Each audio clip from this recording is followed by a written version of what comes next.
20 anos para ter o acordo de salvaguardas tecnológicos assinado. O que é isso? O que isso quer dizer? Isso aí é o seguinte...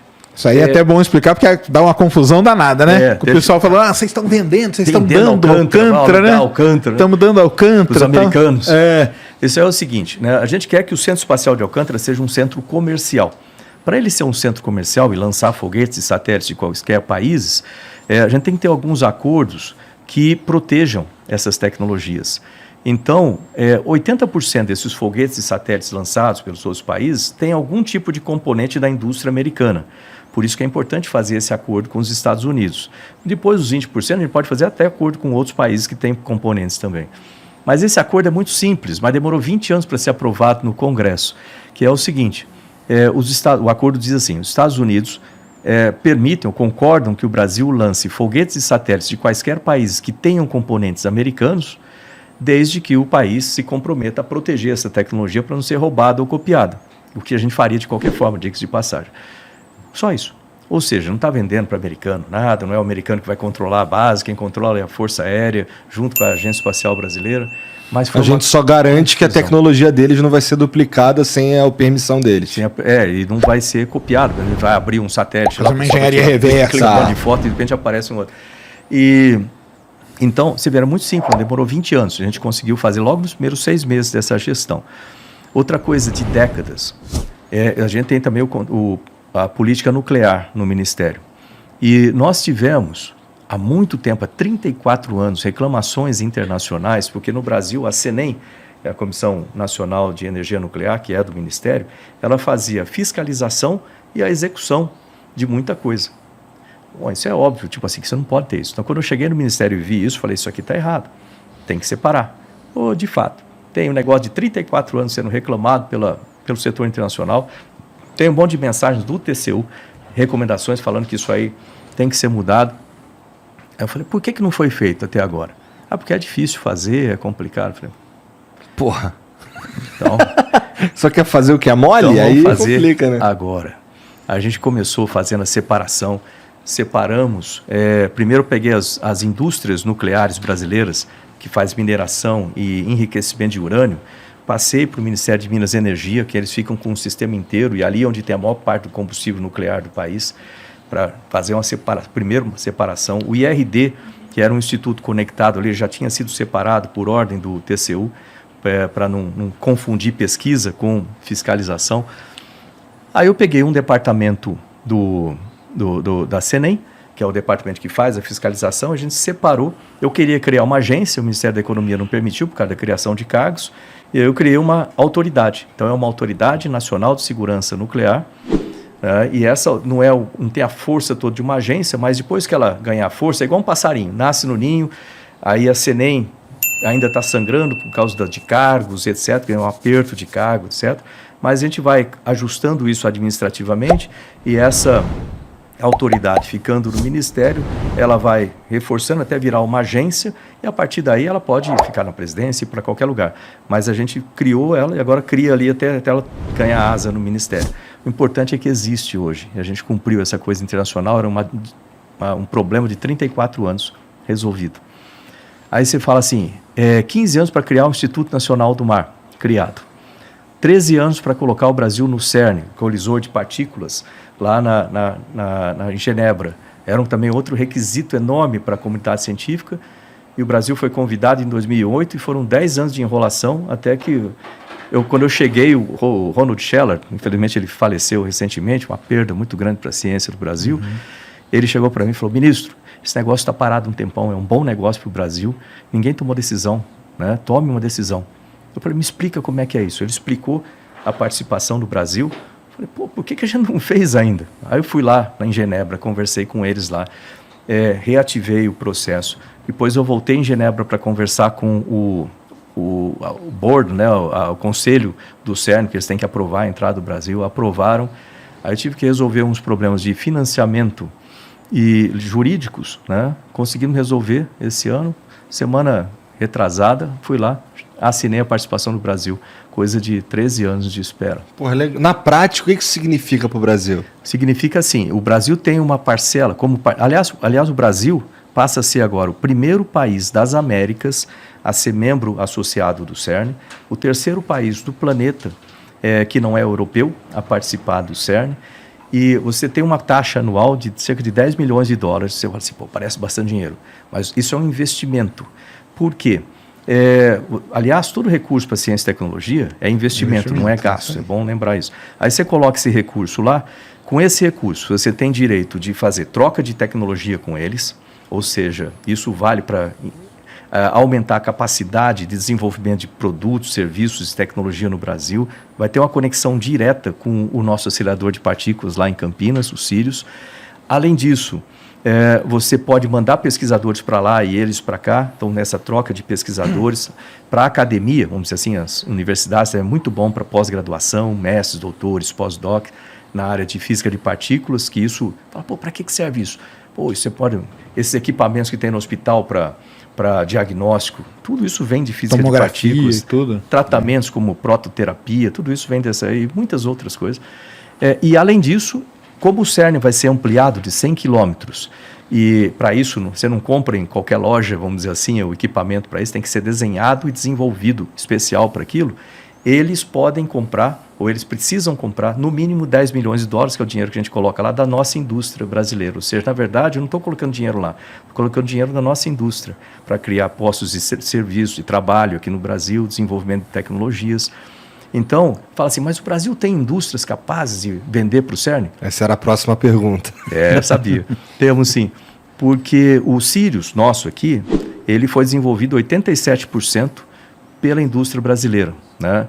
E isso é importante ressaltar, que para fazer um sensor lá que faz a coleta depois de uma colisão, assim por diante, aquilo ali você não acha em qualquer lugar, você tem que desenvolver exatamente para aquilo. Então foi desenhado, projetado, construído no Brasil, e isso usa indústrias grandes como VEG, todo o parque da VEG, e indústrias startups também do Brasil, que agora eles vão poder vender para o exterior pelo menos 10 milhões de dólares ou mais agora. Eles entram no mercado.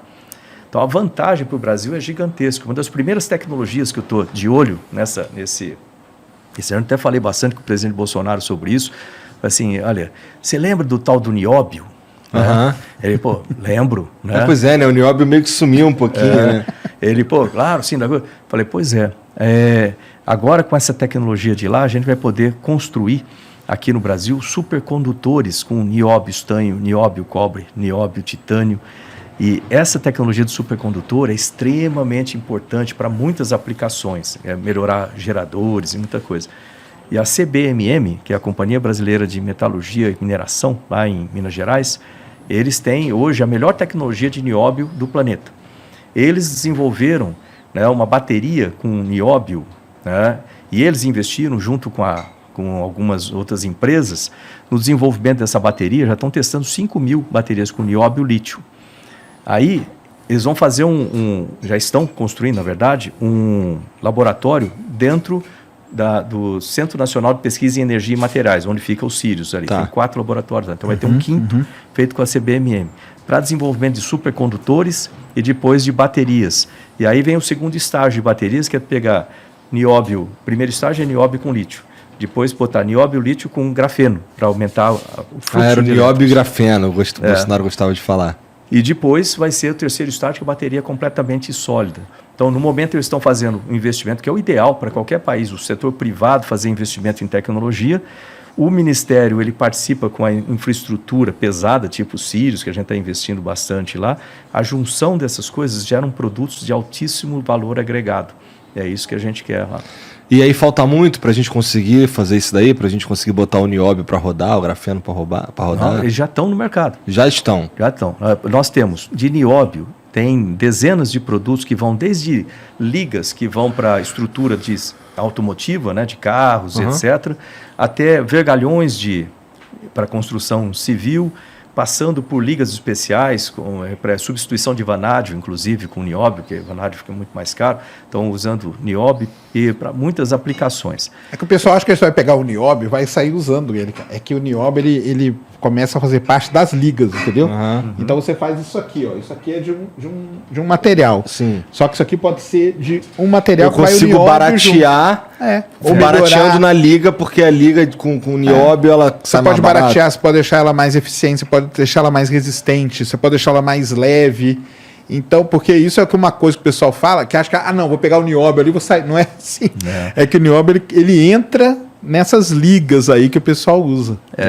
E tem muitas aplicações, inclusive para tubeira de foguete, metais que precisam de alta resistência à temperatura, flexibilidade, maleabilidade. Então, isso ele tem que medir exatamente a dosagem do nióbio. Às vezes é 0,02% de nióbio no lugar. Às vezes substitui um outro material.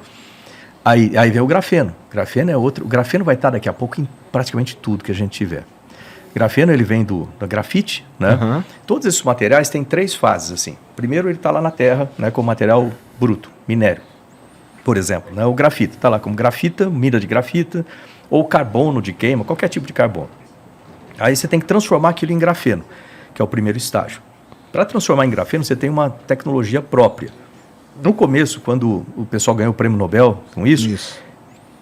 O que eles fizeram? Pegaram grafita, usaram tipo fita durex, fita adesivo, esfolaram o grafite e o carbono, ao ficar nessa superfície, ele se reajusta numa estrutura hexagonal, bidimensional, que eles descobriram que era super resistente, era super condutora, tinha uma série de vantagens, né?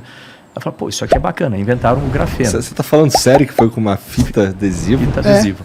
Nossa, que absurdo. O carbono, cara, ele é um elemento que qualquer coisinha que você mexe com ele e do jeito que as moléculas se reajustam, então se ela se reajustar numa certa estrutura, ganha várias outras propriedades, Entendi. Entendeu? Então é o grafite que você escreve, é carbono, o diamante é uma outra aplicação. Isso é tudo configuração de molécula. Tudo configuração de molécula de carbono, da maneira que legal, ele tá. Não sabia, olha como eu sou burro. O carbono é interessante porque ele dependendo das condições que ele tem, de pressão, temperatura, inclusive de situação física também, né, bidimensional, etc., ele se reorganiza para aquela. Então ele se reorganiza como grafeno. O pessoal fala, pô, isso aqui é um material muito interessante.